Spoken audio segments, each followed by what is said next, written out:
Hello student, আমি তোমাদের Sourav sir. আবার তোমাদের জন্য ত্রিকোণমিতির কিছু অঙ্ক নিয়ে চলে এলাম। যারা 2026 সালে মাধ্যমিক পরীক্ষা দিচ্ছ, তোমরা দেখতে থাকো।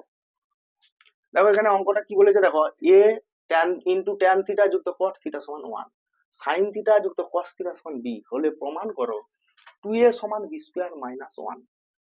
তাই কিভাবে অঙ্কটা করছি দেখো। কি বলেছে দেখো, এ ট্যান থিটা যুক্ত কট থিটা ইকুয়াল টু 1। তাহলে দেখো বা ট্যান থিটা যুক্ত কট থিটা সমান কি পাবে। আচ্ছা, এখান থেকে তুমি যেহেতু প্রমাণে বলেছে 2a বি স্কোয়ার মাইনাস 1, তাহলে এখান থেকে a এর মান বার করো। দেখো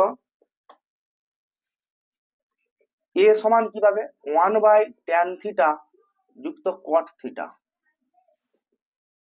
এটা করতেই পারি, যেহেতু আমার দেখো প্রমাণে কি আছে a, তাহলে আমি এখান থেকে কিসের মান বার করবো, a এর মান বার করবো।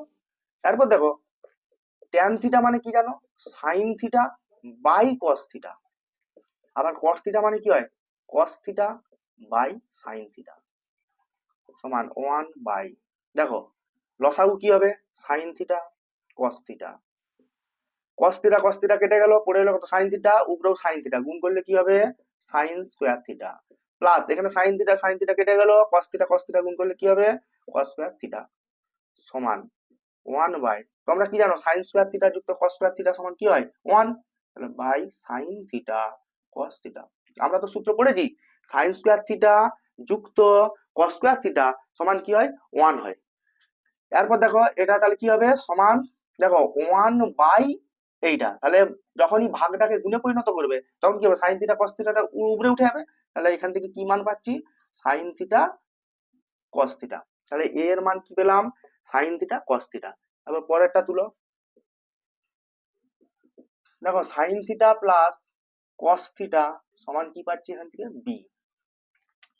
প্রথম কথা দেখো এখানে কি আছে, দেখো প্রমাণে দেখো বি স্কোয়ার আছে, দেখতে পাচ্ছ, তাহলে এটাকেও আমি স্কোয়ার করে দিচ্ছি। দেখো তাহলে বা সাইন থিটা প্লাস কস থিটার হোল স্কোয়ার সমান করে দাও বি স্কোয়ার।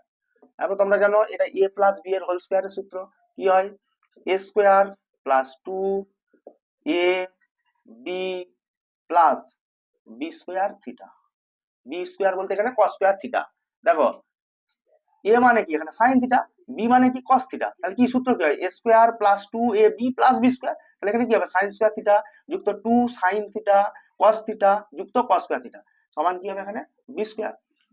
ভালো করে দেখো, এই যে সাইন স্কোয়ার থিটা যুক্ত কস স্কোয়ার থিটা মানে কি 1 যুক্ত 2 সাইন থিটা কস থিটা সমান বি স্কোয়ার, বা 2 সাইন থিটা কস থিটা সমান কি পাবে বি স্কোয়ার, আর ওয়ানটা ওইদিকে চলে গেলে -1। এরপর দেখো তোমাকে প্রমাণ করতে কি বলেছে 2a, তা দেখো 2 সাইন থিটা কস থিটার মান তুমি আগেই পেয়েছো, a সমান সাইন থিটা কস থিটা, কি পেয়েছো a সমান সাইন থিটা কস থিটা, তাহলে 2a সমান বি স্কোয়ার মাইনাস 1। পাশে লিখে দাও যেহেতু সাইন থিটা কস থিটা সমান এ। দেখো প্রমাণ হয়ে গেল, প্রমাণিত বলে লিখে দিবে। নেক্সট অঙ্ক দেখো, দেখো এই অঙ্কে কি বলেছে, আলফা প্লাস বিটা সমান 90 ডিগ্রি হলে প্রমাণ করো কস আলফা সমান root over sine alpha by cos beta minus sine alpha cos beta. দেখো এই অঙ্কে প্রথমে বলা আছে কস আলফা, তাহলে আমি এই ডান পক্ষ থেকে বাম পক্ষ প্রমাণ করব। তাহলে দেখো এখানে যেহেতু আলফা আছে, তাহলে আমি এখানে বিটাটাকে চেঞ্জ করব। কাকে চেঞ্জ করব, বিটা। কিভাবে করছি দেখো,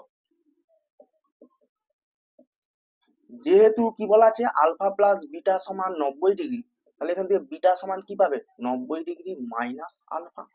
এরপর অঙ্কটা তুলো, sine alpha by cos beta, cos beta minus sine alpha cos beta. দেখো বিটাটাকে চেঞ্জ করব, বিটাকে চেঞ্জ করব কিভাবে করছি দেখো, sine alpha by cos beta মানে কি 90 ডিগ্রি মাইনাস আলফা, তাহলে এই যে বিটার জায়গায় আমরা কি লিখছি 90 ডিগ্রি মাইনাস আলফা মাইনাস, দেখো সাইন আলফা, এই যে কস বিটাকে কিভাবে চেঞ্জ করব দেখো, না বিটার জায়গায় লিখে দাও 90 ডিগ্রি মাইনাস আলফা। দেখো sine alpha cos 90 degree minus theta, তোমরা তো পুরো কোণে পড়েইছো যে ওই অধ্যায়ে কি ছিল যে কস 90 ডিগ্রি মাইনাস থিটা সমান কি হয়, সাইন থিটা হয়। সেরকম দেখো এখানে কস 90 ডিগ্রি মাইনাস থিটা মানে কি সাইন থিটা, এখানে থিটার জায়গায় কি আছে আলফা আছে, তাহলে এটা আলফা লিখে দাও মাইনাস সাইন আলফা। আবার দেখো কস 90 ডিগ্রি মাইনাস আলফা সমান কি লিখবে সাইন আলফা। দেখো root over sine alpha by sine alpha, তা তোমার কি কেটে গেল, তাহলে কি পড়ে থাকবে ওয়ান মাইনাস সাইন আলফা গুণ করলে কি হয় সাইন স্কোয়ার আলফা। তা তোমরা জানো root over one minus sine square theta সমান কি হয় কস থিটা, কি হয় কস থিটা। তাহলে তোমরা এরকমও লিখতে পারো যে root over one minus sine square alpha মানে কি হয় না কস স্কোয়ার আলফা, এবং কস স্কোয়ার আলফা মানে বর্গমূল করলে কি হবে শুধুমাত্র কস আলফা। দেখো এটাই প্রমাণ করতে বলেছে, তাহলে এখানটায় কি লিখে দিবে প্রমাণিত। ভালো করে বুঝো, তোমরা সূত্র পড়েছো one minus sine square theta সমান কি হয় কস স্কোয়ার থিটা, পাশে লিখেও দিতে পারো যেহেতু one minus cos square theta সমান সাইন স্কোয়ার থিটা। দেখো এখানে আলফা আছে বলে কস স্কোয়ার, তুমি one minus sine square alpha, তাহলে তুমি এইভাবে লিখো যে one minus cos square theta দিয়ে দেখালাম, তাহলে এখানে যেহেতু দেখো one minus sine square alpha আছে, তাহলে তুমি এই জায়গাটা পাশে লিখবে যেহেতু আমরা কি জানি one minus sine square theta সমান কস স্কোয়ার থিটা, যেহেতু এদিকে আছে one minus sine square alpha তার জন্য লিখেছি কস স্কোয়ার আলফা, তার বর্গমূল কি হয়ে যাবে কস আলফা, প্রমাণিত। আশা করছি তোমরা বুঝতে পারছো, বুঝতে না পারলে আমাকে কমেন্টসে জানাবে, আমি আবার নতুন করে বোঝাবো।